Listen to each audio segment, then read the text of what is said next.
Dear students, कैसे हैं आप? Welcome back to my channel learn and shine. This side doctor Jyoti. So students, आज मैं लेके आई हूँ एक इम्पोर्टेंट क्वेश्चंस की एक सीरीज, जो क्वेश्चंस हैं ये आपके एग्जाम के लिए वेरी वेरी इंपॉर्टेंट हैं। और ये जो सीरीज है ये आपकी बेसिक इकोनॉमिक्स से रिलेटेड है। अभी जो आपका एग्जाम है बीकॉम का, ये 3 फरवरी को है, जिसका टाइमिंग 10 to 1 है। और कुछ बच्चों की क्वेरीज आई थी कि मैम कुछ इम्पोर्टेंट क्वेश्चंस डिस्कस कर लीजिए। तो उन्हीं बच्चों की रिक्वेस्ट पे मैंने ये वीडियो तैयार की है। तो आइए स्टूडेंट्स देखते हैं। तो स्टूडेंट्स, पहले इसमें हम कुछ शॉर्ट क्वेश्चंस देख लेते हैं। ठीक है। तो पहला क्वेश्चन है, define the production possibility curve. तो ये मैंने आपके साथ डिस्कस किया था अपनी प्लेलिस्ट में कि जो प्रोडक्शन पॉसिबिलिटी कर्व है, it is a curve which is used to evaluate the performance of a manufacturing concern if two commodities are manufactured together. So जो कंपनीज होती हैं वो उसको यूज करती हैं to plan the perfect proportion of the goods to produce in order to reduce the wastage and cost while maximizing the profit. तो students, इसको companies कब यूज करती हैं? जब उनको अपना वेस्टेज है या कॉस्ट है उसको मिनिमाइज करना होता है, और जबकि अपने प्रॉफिट्स को मैक्सिमाइज करना होता है। तो प्रोडक्शन पॉसिबिलिटी कर्व हमें उसी के बारे में बताता है कि how we can maximise our profit and can reduce the wastage and cost. Second question है students, define the central problems of economy. तो क्या क्या प्रॉब्लम्स हैं जो इकोनॉमी से रिलेटेड हैं? तो इसके अंदर हम 3 प्रॉब्लम को डिस्कस करते हैं कि what to produce, how to produce and for whom to produce. तो जब हम व्हाट टू प्रोड्यूस की बात करते हैं कि हमें क्या सामान बनाना है, तो ये जो व्हाट टू प्रोड्यूस है, it is concern with the selection of the product and the services, कि हमें क्या चीज को बनाना है, क्या सर्विस प्रोवाइड करनी है। So this is the first problem. Second problem की अगर हम बात करते हैं कि हाउ टू प्रोड्यूस, तो it is concern with the selection of the technique और selection of the methods by which the product would be manufactured. तो बेसिकली 2 टेक्निक्स होती हैं, एक होती है लेबर इंसेंटिव टेक्निक्स और एक होती है कैपिटल इंसेंटिव टेक्निक्स। और थर्ड प्रॉब्लम हमारी होती है फॉर होम टू प्रोड्यूस। तो एज यू नो स्टूडेंट्स कि हमारे पास जो रिसोर्सेज हैं, दीज आर स्केयर्स। स्केयर्स मतलब लिमिटेड रिसोर्सेज हैं, and we can not fulfil the requirement of all the persons in a society. ठीक है। तो हमें इसमें क्या करना होता है, इसमें हमें अपने फाइनल जो कंज्यूमर है उसको डिसाइड करना है कि who will be the final consumer of my product. So this is the three problems: what to produce, how to produce, and for whom to produce. Third question की हम बात करते हैं, तो इसमें है define the demand and the demand schedule. Very very important students. तो demand क्या होती है? It is the willingness to pay for a product and the services at a particular time period or at a particular price. And what is the demand schedule? Demand schedule basically it is a relationship between the price and the quantity demanded, or it is a table. It is a table which shows a relationship between the price and quantity demanded at a particular at a different prices. तो ये मैंने आपको discuss किया था। Table होती है जिसमें 2 columns होते हैं। There are 2 columns in a table. In the first column we show the price, and in the second column we show the quantity demanded. So as you know, whenever the prices of a product increases, so definitely its demand will start declining. Okay, so it is a table. It consists the 2 columns. The first column consists the price and the second column consists the quantity demanded. And next question है, distinguish between the movement along the same demand curve and the shift in the demand curve. Students, ये मैंने आपको बताया था कि movements और shift हमारे क्या होती हैं।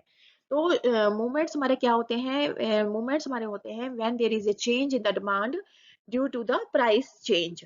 जब भी हमारे प्राइस में कोई चेंज होता है तो हमारी जो डिमांड है उसमें भी डेफिनेटली चेंज होता है। जैसे कि मैंने आपको बताया था law of demand, whenever the price of a product will increase, definitely their demand will decrease. So this is the movement. ठीक है। तो मूवमेंट हमारा क्या होता है? whenever there is a change in the demand due to the change in the price, and it may be downward movement or it may be the upward movement. तो downward movement हमारा कब होगा? when the demand increases. if the demand increases, तो demand कब हमारी increase होगी students? whenever the price decrease. तो जब प्राइस डिक्रीज होंगे और हमारी डिमांड इंक्रीज होगी, तो हमारा जो मूवमेंट है वो कैसा होगा? डाउनवर्ड मूवमेंट होगा।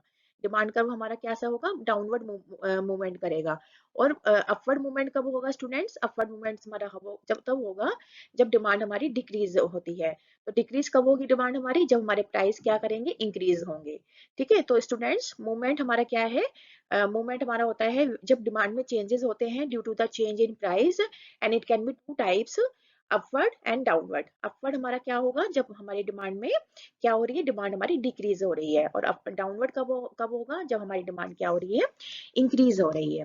Okay students. और हमारी शिफ्ट क्या होती है स्टूडेंट्स, शिफ्ट होती है when there is a change in demand due to the other factors of production, and it is a non price competition. Non price मतलब यहाँ पर जो चेंजेस हो रहे हैं स्टूडेंट्स, वो प्राइस में चेंज की वजह से नहीं हो रहे हैं, बल्कि other factors like change in the income of the consumer, change in the taste and preference of the consumer. ठीक है, तो अदर फैक्टर्स की वजह से जब डिमांड हमारी चेंज होती है तो उसको हम शिफ्ट कहते हैं। And accordingly it can be two types, rightward shift and the leftward shift. Rightward shift की अगर हम बात करते हैं तो राइटवर्ड शिफ्ट हमारी कब होगी, when there is a increase in the demand. अगर हम लेफ्टवर्ड शिफ्ट की बात करते हैं तो लेफ्टवर्ड शिफ्ट हमारी कब होगी, when there is a decrease in demand. Okay students, I hope it is clear to you. Next question देखते हैं, what is the mean by Giffen goods. तो गिफिन गुड्स क्या होता है, it is a low income goods और you can say it is a non luxury goods.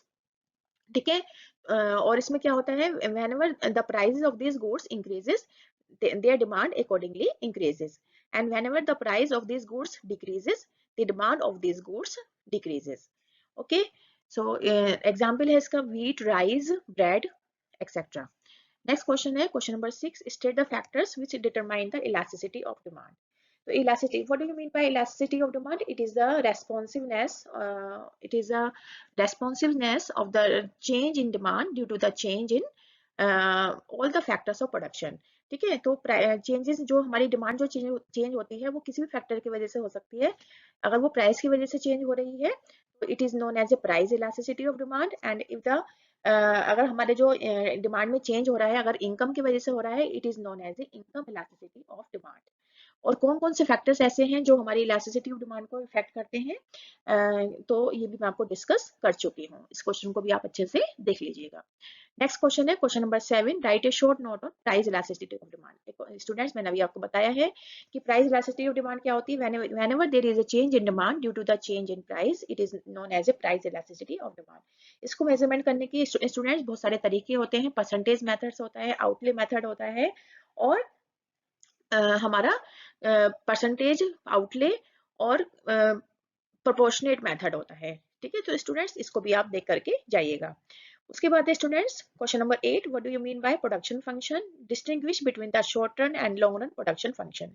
तो production function क्या होता है, it is basically it is a functional relationship between the input and output of the factors of production. कि input और output, अगर हम input में changes कर रहे हैं तो उसकी वजह से आउटपुट में हमारे क्या चेंजेस आ रहा है, तो ये उसी रिलेशनशिप को मेजर करता है, उसी रिलेशनशिप को शो करता है। Distinguish between the short run and long run production function. तो स्टूडेंट्स शॉर्ट रन हमारा क्या होता है, जिसको हम बोलते हैं लॉ ऑफ वेरिएबल प्रोपोर्शन। तो लॉ ऑफ वेरिएबल प्रोपोर्शन क्या होता है, it is concern with the short run, because in the low variable proportion हमारे पास जो टाइम होता है वो इतना कम होता है कि हम सारे फैक्टर्स को चेंज नहीं कर सकते हैं। तो स्टूडेंट्स ये भी मैंने आपको डिस्कस कर चुकी हूँ कि जो लो वेरिएबल प्रोपोर्शन होता है उसमें वो हमारा क्या होता है, जिसमें हमारा only one factor of production में जब जब हमारे केवल एक ही वन फैक्टर ऑफ प्रोडक्शन में चेंजेस होता है, while all the factors of production remains constant. ठीक है, तो उसको हम लॉ ऑफ वेरिएबल प्रोपोर्शन कहते हैं, और उसमें हम सारे फैक्टर्स ऑफ प्रोडक्शन में चेंज नहीं कर सकते क्योंकि हमारे पास टाइप क्या होता है, कम होता है, शॉर्ट होता है। But in the long run production function it is concern with the law of return to scale. तो यहाँ पर हमारे पास क्या होता है, टाइम बहुत ज्यादा होता है, जिसकी वजह से we can change in all the factors of production like land, labour, capital and the organisation. हम सभी पे चेंज करके अपने आउटपुट को इंक्रीज या डिक्रीज कर सकते हैं। So this is all about the short run and long run production function. What do you mean by law of variable proportion? Students वही क्वेश्चन है, जो हमारा प्रोडक्शन फंक्शन होता है it includes the two principles, law of variable proportion and law of return to scale. तो law of variable proportion क्या होता है, it is concern with the when there is a change in only one factor of production while all the factors of production remains constant. And what is the meaning of law of return to scale? It is concerned with the when there is a change in all the factors of production, it is known as a law of return to scale. Next question है, what do you mean by isosequent curve? Explain its all characteristics. Isosequent curve क्या होता है students? Basically it shows the relation, it shows the different proportion. It shows the different proportions of two commodities, uh, different proportion of two commodities at the different prices, while when the output remains constant. ठीक है, तो different proportion दिखाता है two inputs की, कि जो two inputs है हमारा उसका different proportion क्या क्या हो सकता है जिसकी वजह से हमारा जो output है it will remain same. ठीक है, तो basically it shows the different combination of two commodities um, when the output remain same. Okay. Next question है, what do you mean by opportunity cost? Opportunity cost क्या होती है? Opportunity cost मैंने आपको बता चुकी हूँ कि किसी भी एक ऑल्टरनेट को छोड़ने की जो कॉस्ट होती है, ठीक है, जैसे हमारे पास दो ऑप्शंस हैं और हम केवल एक ही ऑप्शन को अवेल कर सकते हैं, तो जो दूसरे ऑप्शन को हमने जो छोड़ा, जो दूसरे ऑल्टरनेट को हमने छोड़ा उसकी जो कॉस्ट होगी वो हमारी अपॉर्चुनिटी कॉस्ट कहलाएगी. Give the relationship between the average cost and variable cost. Students, average cost हमारी क्या होती है? एवरेज कॉस्ट होती है कि जो टोटल कॉस्ट है अगर हम उसको नंबर ऑफ क्वांटिटीज, जो क्वांटिटीज प्रोड्यूस्ड है, ठीक है, नंबर ऑफ यूनिट्स प्रोड्यूस्ड है, उससे हम डिवाइड कर देते हैं तो वो हमारी एवरेज कॉस्ट कहलाती है. इसको कैसे निकालते हैं स्टूडेंट्स? तो total cost divided by Q. ठीक है, T C divided by Q, तो हमारी एवरेज कॉस्ट निकल के आ जाएगी. And what do you mean by variable cost? Variable cost क्या होती है? It may change according to the quantity of production. ठीक है, तो इसमें ये हमारी वेरिएबल होती है, जैसे जैसे हमारी क्वांटिटीज बढ़ती जाती है वैसे वैसे हमारी वेरिएबल कॉस्ट भी क्या होती है? बढ़ती जाती है. ओके. नेक्स्ट क्वेश्चन है, what are the main forms of market structures? ठीक है, main forms of market structure. तो मार्केट हमारा क्या होता है? when it is a place where all the goods and services are bought and sold. And what are the types? It may be four types, like the perfect market, monopoly market, monopolistic competition, and the oligopoly. Okay students, next question है, what do you mean by price discrimination? Price discrimination क्या होता है? Price discrimination students वो होता है जब हम एक ही प्रोडक्ट को डिफरेंट प्राइस पर चार्ज करते हैं. जैसे कि मान लीजिए एक रिच कंज्यूमर है और एक पुअर है, तो हमने क्या करा, एक सेम प्रोडक्ट के लिए जो पर्सन रिच था उससे हमने ज्यादा प्राइस चार्ज कर लिया, जो पुअर था उससे हमने कम प्राइस कर दिया, जबकि प्रोडक्ट हमारा सेम था. ठीक है, तो ये होता है हमारा प्राइस डिस्क्रिमिनेशन, जहां पर हम सेम प्रोडक्ट के डिफरेंट डिफरेंट कंज्यूमर से डिफरेंट डिफरेंट प्राइस चार्ज करते हैं. नेक्स्ट क्वेश्चन है, what do you mean by perfect competition? Explain its all characteristics. Students, ये मैं आपको बता चुकी हूँ. परफेक्ट कंपटीशन क्या होता है? When there is it is a market when there is a where there is a large number of buyers and sellers. ठीक है, and there is a homogeneous product, and a uniform price taker, not the maker, and free entry and exit in the market, and mobility of the factors of production. Okay students, अब हम बात करते हैं students long questions की. तो हमारे short questions हो चुके हैं, अब हम लॉन्ग क्वेश्चंस की तरफ मूव करते हैं. तो पहला क्वेश्चन है students, what are the isoquant? ये मैं आपको बता चुकी हूँ. आइसोक्वेंट क्या होता है? It shows the different combination of to inputs. ठीक है, जो हमारे दो इनपुट हैं उसका डिफरेंट कॉम्बिनेशन दिखाता है, result of which the total output remains same. ठीक है, डिफरेंट प्रोपोर्शन दिखाएगा टू इनपुट्स का, जिससे कि हमारा जो आउटपुट है वो हमेशा हमारा सेम रहता है. नेक्स्ट क्वेश्चन है students, explain the concept of fix cost and the variable cost. Fix cost student क्या होती है? ये हमारी पर यूनिट हमारी फिक्स होती है. ओके, जैसे मान लीजिए fix cost it will remain constant irrespective of what the quantity produced. तो अगर हम 100 क्वांटिटी यूनिट्स बना रहे हैं तो भी हमारी सेम होगी, अगर हम 200 यूनिट्स बना रहे हैं तो वो भी हमारी सेम होगी. तो फिक्स कॉस्ट हमारी पर यूनिट सेम नहीं होती है, बट अगर हम टोटल की बात करें तो it will remain always same. ठीक है, जैसे हमारा रेंट होता है, रेंट इट इज फिक्स, चाहे उसमें हम 10 लोग रहें चाहे 20 लोग रहें, उससे कोई फर्क नहीं पड़ता है. तो फिक्स कॉस्ट हमारी क्या होती है? जो हमारी यूनिट वाइज पर यूनिट की अगर हम बात करें तो वो हमारी फिक्स नहीं होती है, बट टोटल में वो हमारी फिक्स होती है. ठीक है, वेरिएबल कॉस्ट क्या होती है? It is fixed according to unit price. ठीक है, यूनिट प्राइस तो फिक्स होती है, बट अगर हम टोटल में बात करें तो it vary according to the quantity produced. ठीक है, जैसे अगर हमने 100 क्वांटिटी बनाई, 100 प्रोडक्ट बनाए, तो उसको कॉस्ट आई है हमारी 1000. अगर हम 200 यूनिट्स बनाएंगे तो अकॉर्डिंगली हमारी वेरिएबल कॉस्ट भी बढ़ेगी. ठीक है, लेकिन फिक्स कॉस्ट हमारी नहीं बढ़ेगी. तो fix cost remain constant and variable cost changes according to the quantity produced. Next question है, explain the law of demand. ठीक है, why the demand curve slope downward to the right. Students, law of demand क्या होता है? Law of demand it shows the relationship between the price and quantity demanded. ठीक है, सो दे अगर हम curve की बात करें तो हमारा एक्स जो हमारी एक्स प्लेन है, जो हमारी एक्स कर्व है, उस पे हमारे एक तरफ हमारे प्राइस होते हैं, एक तरफ हमारी क्वांटिटी होती है। प्राइस हमारे वाई एक्स पे होते हैं, वाई लाइन पे, और जो क्वांटिटी प्रोड्यूस होती है वो हमारी वाई लाइन पे होती है, एक्स लाइन पे होती है। ठीक है, तो लो डिमांड क्या होता है? It shows the relationship between the price and quantity demanded. जैसे जैसे हमारे प्राइस बढ़ते जाते हैं स्टूडेंट्स, तो हमारी क्वांटिटी डिमांडेड जो है वो भी कम होती जाती है, और अगर हमारे प्राइस कम हो रहे हैं तो हमारी क्वांटिटी डिमांडेड बढ़ती जाती है। ठीक है, तो there is a inverse relationship between the price and quantity demanded, because there is a inverse relationship, there is a opposite relationship. That's why the जो demand curve है it slope downward from the left to the right. And explain the circumstances in which the demand curve slope upward. अच्छा, अब students ऐसे भी situations हैं जहां पर हमारा जो डिमांड कर्व है वो डाउनवर्ड की जगह अपवर्ड भी स्लोप कर सकता है। तो they are some few exceptions. Exceptions क्या है? इन केस ऑफ गिवन गुड्स, जैसे मैंने अभी आपको बताया था, जो गिवन गुड्स होते हैं वो हमारे लो इनकम गुड्स होते हैं, या लोन नॉन लग्जरी गुड्स होते हैं, जिनकी जो डिमांड होती है वो प्राइस के बढ़ने के साथ साथ बढ़ती जाती है। ठीक है, उसका उनकी इन प्रोडक्ट की जो डिमांड होती है उसके ऊपर प्राइस का कोई भी इफेक्ट नहीं पड़ता है। जैसे जैसे प्राइस बढ़ेंगे इनकी डिमांड भी बढ़ती जाती है। तो स्टूडेंट्स आप देख सकते हैं कि इनके बीच में इनवर्स रिलेशनशिप नहीं होती है, there is a positive relationship. Price बढ़ रहे हैं तो डिमांड बढ़ रही है, प्राइस कम हो रहे हैं तो डिमांड भी कम हो रही है। तो स्टूडेंट्स आप देख सकते हैं यहाँ पर जो रिलेशनशिप है वो पॉजिटिव रिलेशनशिप है। तो इस वजह से क्या होता है, हमारा जो डिमांड कर्व है वो अपवर्ड की तरफ स्लोप करता है। ओके स्टूडेंट्स, नेक्स्ट क्वेश्चन है define the concept of elasticity of demand and how it is measured. ठीक है, तो इलास्टिसिटी ऑफ डिमांड ये मैंने आपको बताया है, when there is a change in the demand of a product due to the changes in the other factors of production, it is known as a elasticity of demand. And it can be the price elasticity of demand, it can be the income elasticity of demand, and it can be the cross elasticity of demand. तो जब हमारी demand में change होता है due to the price, it is known as a price elasticity of demand. और जब हमारी demand में चेंज होता है due to the income, it is known as a income elasticity of demand.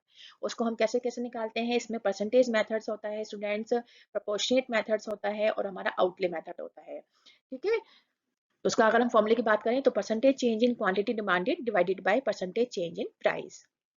Okay, next question है what do you mean by production function, distinguish between the short run and long run production function. तो students ये भी मैं आपको बता चुकी हूँ production function क्या होता है। It is a relationship between the input and output. और जो शॉर्ट रन प्रोडक्शन फंक्शन है it is related with the law of variable proportion, and जो लॉन्ग रन प्रोडक्शन फंक्शन है it is concern with the law of return to scale. Next question है what do you mean by law of diminishing return? Explain its phases with the suitable schedule and diagram. तो law of diminishing return क्या होता है? Basically it is known as a law of variable proportion.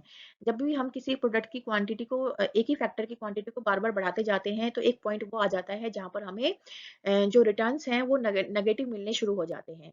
ठीक है, तो हमें क्या करना है, जैसे अभी हम लॉ ऑफ वेरिएबल प्रोपोर्शन की बात करें तो वहाँ पे हम क्या करते हैं, किसी एक ही फैक्टर में चेंजेस करते जाते हैं, जबकि हमारे अदर फैक्टर्स क्या होते हैं, कांस्टेंट रहते हैं। तो ऐसे स्टेज में जो लॉ ऑफ डिमिनिशिंग रिटर्न है वो ये कहता है कि जब भी हम किसी फैक्टर में चेंज करते हैं तो एक पॉइंट वो आ जाता है सैचुरेशन का, जहाँ पर हमारे जो रिटर्न्स हैं वो बढ़ने के बजाय डिमिनिश होना शुरू हो जाते हैं। ठीक है, तो this is all about the law of diminishing return. Next question है what is monopoly? Its monopoly price is always higher than the competitive price. Monopoly students आपको पता ही है when there is a single seller and many buyers. ठीक है, और price हमारा क्या होता है, हाई प्राइस हमारा, वो हमारे क्या होते हैं, प्राइस टेकर नहीं होते हैं बल्कि प्राइस मेकर होते हैं, क्योंकि सिंगल प्रोडक्ट होता है। ठीक है, सिंगल प्रोडक्ट होता है, और वो अपनी चीज का जो सिंगल सेलर है तो वो अपने सामान का कुछ भी चार्ज कर सकते हैं, and there is a high profit in the monopoly market. Next question है what do you mean by monopolistic competition? How the price is determined under the monopolistic competition? तो students monopolistic competition क्या होता है, when there are few sellers। ठीक है, हमारा अगर हम perfect market की बात करें तो उसमें many buyers होते हैं, many sellers होते हैं। अगर हम monopoly market की बात करें तो वहाँ there is a single seller होता है और many buyers होते हैं। But in case of monopolistic competition there are few sellers and the many buyers. Okay, तो इसके भी फीचर्स भी आप देख लीजिएगा और कैसे इसमें प्राइस डिटरमाइंड होता है ये भी आप पढ़ लीजिएगा। नेक्स्ट क्वेश्चन है what do you mean by input market? Students input market क्या होता है? बेसिकली इनपुट मार्केट मतलब जब हमारा मार्केट होता है जहाँ पर सारे हमारे फैक्टर्स ऑफ प्रोडक्शन की बात कर रहे हैं वही हमारा इनपुट मार्केट कहलाता है। ठीक है, तो कौन कौन से कंडीशंस हैं जिसमें हम अपने इनपुट मार्केट में प्रॉफिट को मैक्सिमाइज कर सकते हैं, तो वो आप देख लीजिएगा। नेक्स्ट क्वेश्चन है, what do you understand by welfare economics, explain this concept and what is normative and positive economics. तो वेलफेयर इकोनॉमिक्स अगर हम बात करें तो it is concern with the Marshall. ठीक है, मार्शल जो है हमारे जो इकोनॉमिक्स रहे हैं वो उन्होंने हमें इकोनॉमिक्स को वेलफेयर से जोड़ा है। ठीक है, और अगर हम फादर ऑफ इकोनॉमिक्स की बात करें तो वो हमारे एडम स्मिथ है, और उन्होंने इकोनॉमिक्स को किससे जोड़ा है, वेल्थ से जोड़ा है, मनी से जोड़ा है। ठीक है, तो अगर हम वेल्थ की बात करें तो एडम स्मिथ है, और हम वेलफेयर की अगर हम बात करें तो वो हमारे मार्शल हैं। And what is the normative and positive economics, positive economics हमें ये बताती है what is and normative what should be। ठीक है, तो what is economics, it is concerned with the positive economics, and what should be it is concerned with the normative economics। Next question है, what do you mean by perfect market, explain its all characteristics. ये मैं आपको बता चुकी हूँ। Perfect market यानी कि when there is a number of many buyers and many sellers, homogeneous product होता है, यूनिफॉर्म प्राइस होता है, प्राइस टेकर होते हैं not the price maker, free entry and exit होती है, and mobility of the factors of production. Okay students, and the next question, what do you mean bye monopoly and how the price is determined in the monopoly market। तो monopoly में आपको बता चुकी हूँ। these questions is very very important students। अगर आप इस question को करके जाएंगे एग्जाम में तो definitely you will score the good marks. तो स्टूडेंट्स, कोई भी टॉपिक ऐसा नहीं है जो मैंने छोड़ा हो, और पूरे सिलेबस को स्टडी करके ये कुछ क्वेश्चंस की मैंने सीरीज आप लोगों के लिए तैयार करी है। तो I request all of you please prepare this questions in a very well manner so that आपके मार्क्स अच्छे हो जाएं। तो स्टूडेंट्स, मिलते हैं इन द नेक्स्ट वीडियो एक नई वीडियो के साथ। Till then take care and bye bye. And one more thing students, I request to all of you please like and subscribe my channel, ताकि मैं आप लोगों के लिए ऐसी ऐसी इंफॉर्मेटिव वीडियो लेकर के आ सकूं।